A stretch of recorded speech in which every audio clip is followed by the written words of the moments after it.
KUTV Wyoming's sports leader. Here's this week's Friday Night Fast Break with Phillip Benotti and Halle Jones. Welcome back to our final edition of the Friday Night Fast Break. Halle, it's hard to believe that the season ends tomorrow. I know, it's crazy. The season flown by, but the 3A and 4A championships are nearly set, and we're really getting into the best of the best in Wyoming basketball. That's right, and in 3A, it's a question of the best team versus the best player, and we start with the team with a future Cowgirl, McKinley Bradshaw Lyman, taking on Powell. Powell was able to set up their half-court offense. Carly McKenzie finding Rachel Bonander on the weak side block. Bonander, arguably Lyman's biggest threat. But then you see McKinley Bradshaw pushing the ball in transition, shows off that nice up and under lay-in for two. You'll be seeing plenty of her in the future with the Cowgirls. There isn't an eye on team. Bryce Hansen gets a nice screen from Olivia Smith, finishes with a floater jumper inside of the paint. And then a nice fast break. Charsley Rose shooting a layup. Madison Harris tries to get the putback, but eventually Rose gets a nice transition bucket in the semifinal game. And then the Eagles really executing, running the floor in transition. International Women's Day. Rose gets another putback in transition. And then look at this athletic play by Bradshaw. Gets the ball at the top of the key and then gives it right back midair to Olivia Smith on the block. Lyman gets a big win over Powell, 60-30. Here's Lyman's head coach after the win. Tonight we definitely wanted to push the pace. We knew that if Bonander got going that we would have problems, and so we had to make it a fast-paced game so that hopefully she wasn't such a big factor. They're having a lot of fun, and it's the right time to be playing our best basketball. So who would face Lyman in the championship game? The defending state champs Douglas Lady Bearcats or Powell's Panthers. We start with Douglas in the half-court offense. Kinley Johnson airballs the three, but Jocelyn Igo with a nice save to get it back. Tries for a three, but it's 6'4" Allison Fertig who gets the ball in the hoop. Strong finish there. And then the next play, Lady Cats, Igo. She's going to end up finding Riley Seeds running with the floor down low, who gets the nice lay-in. In transition, it was close, though, in this one. And then in the second quarter, Hayden Rhodes with a nice cross-court cattywampus pass. She finds Seeds on the wing. Here you see it. And then she takes it in for a layup, but can't get it to go. Fertig comes in with the 3 offensive boards, finally getting the ball to roll in. This girl keeping her head, never giving up. Absolutely incredible. And then it was Fertig again. That she was unstoppable. This time backing down the defender and kissing the ball off the glass. Lady Cats pull away from the Lady Bison, winning 62-39. She's just an unbelievable kid. She has to work so hard to get every basket that she gets because, she's getting 2 and 3 kids sent at her every time. And, she just stuck with it. She had a couple roll off that one of them she was running back on defense already, thought it was in, it rolled off. And she didn't let it get her down. She just kept plugging away, and really proud of her. So the 3A girls state title is set, Douglas and Lyman, and we'll get to the boys championship later in the show, but now we move to 4A on the girls side. All 4 teams left could win a championship. That's absolutely right. Cheyenne East coming in with their 27-2 record in Campbell County. The defending state champs, Thunder Basin, who was at the top of the rankings for a large part of the season, and Star Valley, the new kids on the block. I have a soft spot for them in my heart, looking for a state title in their first year in 4A. 2 great games, and we start with Cheyenne East and Campbell County.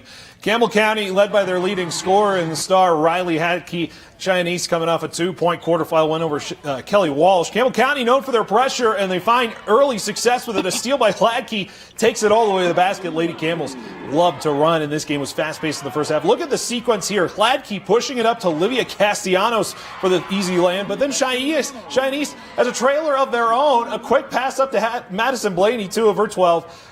Like we said, this game had a ton of speed, great action. And then the T-Birds looking to use that momentum in the second half. Madison Blaney again getting the pass and the drive to the key, turns with the jumper. Blaney, a true X factor in this one. Cheyenne East also outshot Campbell, hitting 52% of their shots. And then Campbell County had one last shot, but with a heave by Ladke falling short, Cheyenne East is moving on to the 4A girls state title game.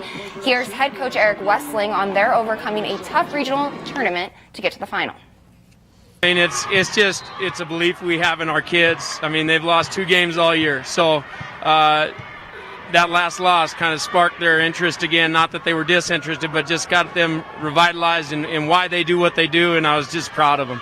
it's a wild ride when you try and go through a Campbell County press. So you have to have each other's backs. You have to be with each other at all times, and that's exactly what our kids did.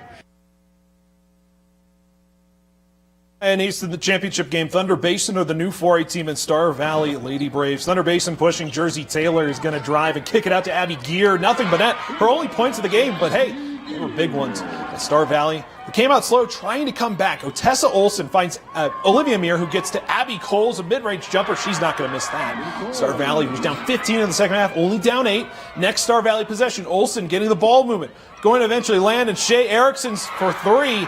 Braves only down 5. Could they make the comeback? Unfortunately for Brave fans, that would be the closest they get. Thunder Basin using their speed and athleticism to their advantage. Pass down to Molly Strube with the turn hook. Thunder Basin would pull away a resounding 66-42 win. Here's head coach on their win. It was a very balanced performance, like you said just now, and I thought everyone came ready. We didn't have really a weak link. A couple fumbles along the way, but I thought we executed things pretty well, ran some sets good, and really executed on defense. So I think the girls are excited about it. We're really going to have to bring it. We had some mistakes today that we won't be able to do tomorrow if we're going to come out with a win. So just came up with the same energy and making sure the bench is ready to go again, and hopefully we come out on top. So it's Cheyenne East, Thunder Basin in the championship, but we get to some of the boys basketball tonight. That's right. Some late games, some starting at 9:30, but one matchup we wanted to highlight is the Kelly Walsh Trojans against Cheyenne East. It was an electric atmosphere at the Casper Event Center for that one. Davian McAdam for Kelly Walsh in the semis, taking on Eric Oliver and the Cheyenne East T-Birds. Exciting one at the Event Center. Cheyenne East on offense, Demetrius McCord one-on-one with McAdam. Look at the speed. Getting to the bucket for 2. McCord, one of the 2 McCord twins on the T-Bird squad. But the Trojans would push in this one. Michael Bradley getting it up to Cade Marsh. One step and scoop shot getting it to go. Good game for him in this one. But look at the play on defense by Marsh. A huge block inside on Eric Oliver. Gets the fast break going. Michael Bradley with the speed to get it all the way to the basket. Kelly Walsh is starting to pull away, but East would not go away quietly. The girls have a bye, but the boys on the East have a Buell of their own. It's Graydon Buell, the sophomore with the range from the deep NBA range 3-pointer. Good to go, but the Trojans too much in this one. Kelly Walsh has a shot at 2 titles in the last 3 years. They move on to the 4A boys championship game. So we look at the updated brackets in 4A boys. You just saw Kelly Walsh moves on to the finals to face either Sheridan or Campbell County.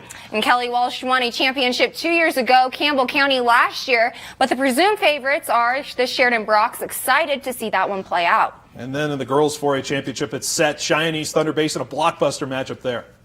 And both teams have traded off being number 1 throughout the season. Thunder Basin, the new school, looking for their first title win. And Cheyenne East going for yet another one. Can't wait to see those teams as well. Boys 3A state championship has 1 participant so far. The Powell Panthers awaiting winner of Lander Valley and Wheatland. And then Powell's a team that can light it up from the 3-point range between Lander and Wheatland. The Tigers are a team that can be physical inside, while Wheatland has a true Cinderella story. Finally, the 3A girls championship, it's Lyman and Douglas. And we might be seeing the 2 best girls basketball players in the state of Wyoming, Allison Furtick of Douglas, McKinley Bradshaw of Lyman. This might be the most exciting matchup of the entire championship.